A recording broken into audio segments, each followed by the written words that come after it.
Visakha ఉక్కుని privatise చేయట్లేదు, విశాఖ ఉక్కుని ముయ్యట్లేదు. 14,000 కోట్ల రూపాయల ఆర్థిక రివైవల్ ప్యాకేజ్ వచ్చింది. 3 బ్లాస్ట్ ఫర్నెస్లు పనిచేస్తున్నాయి.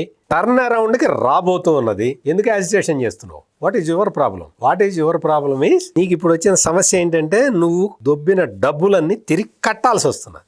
అందుకని ఈ కొంతమంది యూనియన్ నాయకులు, కొంతమంది వైఎస్ఆర్ కాంగ్రెస్ పార్టీ నాయకులు, వీళ్ళందరూ కలిసి మేము ఉద్యమాన్ని చివరి వరకు తీసుకెళ్తాం అంటే మళ్ళీ మూసేయిస్తావా?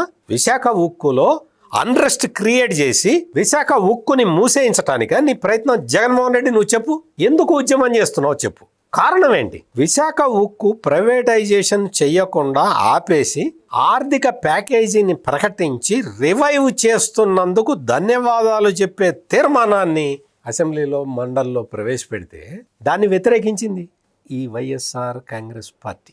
ఎందుకు వ్యతిరేకించావు? నీకు ఇష్టం లేదా? అంటే విశాఖ ఉక్కు రివైవల్ ప్యాకేజీ నీకు ఇష్టం లేదా?